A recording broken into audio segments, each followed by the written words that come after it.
नमस्कार, आप देख रहे हैं अब तक टीवी चैनल। हमारे संवाददाता ये के विश्वकर्मा ने जनपद सीतापुर से जानकारी देते हुए बताया, जहां एक तरफ भारत देश की सरकारें स्वच्छ भारत स्वस्थ भारत का नारा लगा रही हैं, तो वहीं दूसरी तरफ ग्राम पंचायत उनेरा में तैनात सफाई कर्मी इस नारे की धज्जियां उड़ाने में पीछे नहीं हट रहे हैं। इसका जीता जागता नमूना ब्लॉक संसाधन केंद्र महमूदाबाद क्षेत्र के कंपोजिट विद्यालय उनेरा में देखने को मिला। अब तक टीवी न्यूज चैनल टीम के सदस्य के विश्वकर्मा विद्यालय पहुंचे तो वहां पर छात्र झाड़ू लगा रहे थे। उक्त मामले की जानकारी करने के लिए प्रांगण में पहुंचे कर विद्यालय की इंचार्ज के बारे में जानकारी ली तो पता चला कि विद्यालय की इंचार्ज महोदया आज नहीं आई हैं। उसके बाद मीडिया टीम के द्वारा सदस्य ने सहायक अध्यापक से जानकारी की तो सहायक अध्यापक ने सीधे तौर पर कहा है कि जो सफाई कर्मी हमारे विद्यालय में तैनात है वह तहसील महमूदाबाद बुला लिया गया। उसकी जगह पर जो दूसरा सफाई कर्मी आया तो वह भी सफाई करने के लिए विद्यालय नहीं आता है। सफाई कर्मी के न आने से विद्यालय परिसर से लेकर शौचालय तक काफ़ी गंदगी फैली हुई है। शौचालय में बाथरूम और लैट्रिन जाने को मन नहीं होता है, ऐसा अध्यापकों सहित शिक्षकों का कहना है। मीडिया टीम के सदस्य ने विद्यालय के शिक्षिका की ड्यूटी को लेकर जानकारी की तो सहायक अध्यापक ने कुछ भी कहने के मुनासिब नहीं समझा। मीडिया टीम के सदस्य ने विद्यालय के फर्नीचर इलेक्ट्रॉनिक्स सिस्टम की रात्रि रखवाली के बारे में जानकारी की तो सहायक अध्यापक ने सीधे तौर पर कहा कि विद्यालय में एक चौकीदार होना अति आवश्यक है। देखते हैं न्यूज प्रकाशित एवं प्रसारित होने के पश्चात विद्यालय में चौकीदार रखने के मामले में मौजूदा सूबे की सरकार कौन सा कदम उठाती है। आइए चलते हैं हमारे संवाददाता के साथ। ये मिल रही है कि कुछ महिलाएं टीचर जो है इधर कम आती है, इस पे जानकारी मिल रही है। हमने इस तरह से जो है बता रहे हैं कि हम वरिष्ठता सूची में सेकंड स्तर पे अपने स्तर पे तो कुछ नहीं बता सकते। आप कोई भी बदलाव करने की वो है नियमित रूप से विधानपालिका है, वो आपको इस बारे में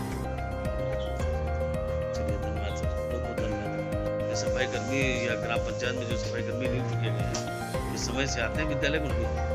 विद्यालय को नियमित सूचना दी जाती है। विद्यालय के सफाई कर्मी नियमित रूप से विद्यालय में सिस्टम का लगता है और सफाई नियमित रूप से नहीं होती है। हम लोगों को पूर्व भी सूचना दिया जा चुका है वीडियो से और भी दिया गया है, अखबारों में भी आया है। तरीके से तब सफाई हुई, उसके बाद में नियमित रूप से नहीं होती, तब नियमित रूप से नहीं होती। तो इसके लिए क्या स्वयं या बच्चे सहयोग करते हैं?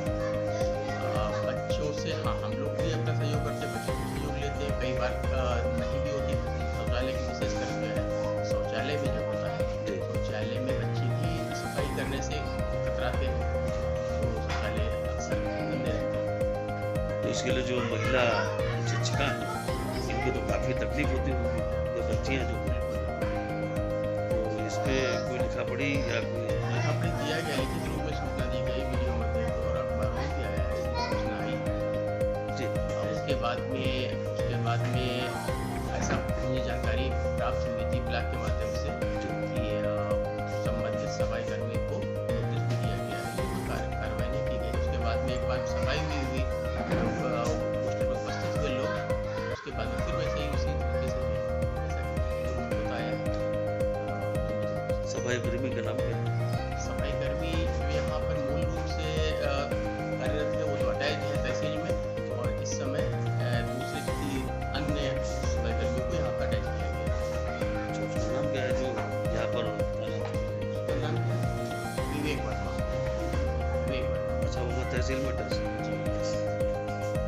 दूसरा सवाल आपसे ये है कि उत्तर प्रदेश की गवर्नमेंट इस वक्त परिषदीय विद्यालयों को लेकर के और शिक्षा को लेकर के जो कार्य कर रही है, जैसे LCT है या LET है या जो भी फैसिलिटीज गवर्नमेंट इशू कर रही है विद्यालय के लिए, अगर वो विद्यालय कैंपस में रखी जाती है तो इसके लिए चौकीदार होना चाहिए, नहीं होना चाहिए?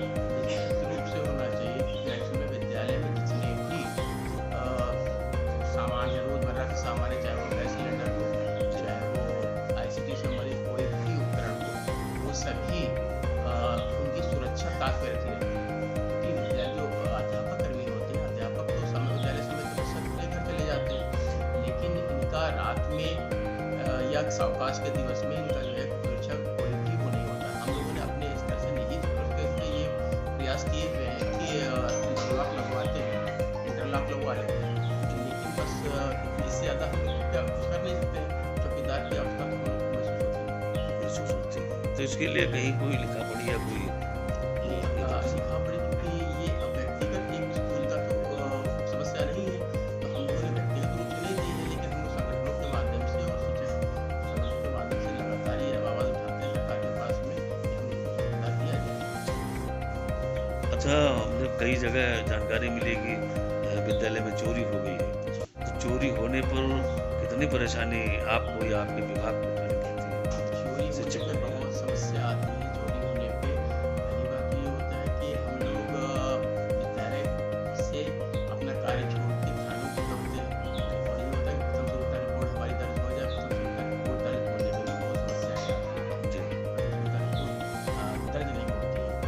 उसके लिए कई कई बार हम लोग को व्यक्तिगत रूप से प्रयत्न करने पड़ते हैं, तब कई बार जाके मुश्किलों में एक आध सुविधा दर्ज हो पाती है। तो इसलिए हम लोग को समस्या बहुत आती है, चोरी होने की बहुत समस्या आती है। और आपको भी हम सूचित करते हैं। कई कई बार ये भी होता है कि विभाग भी हम लोग को सहयोग नहीं करता है, कहता है अपने व्यक्तिगत स्तर से समस्या आती है। चलिए शुभ नाम जान सकता हूँ? जी, मेरा नाम साकिब शेरवाल सिंह है। जी, पद क्या है? पद मेरा सहायक अध्यापक आज अवकाश पे है। हमारी कोई विद्यार्थी अवकाश पे है, इसलिए सीनियरिटी से मैंने अच्छा, स्टाफ में कितने लोग?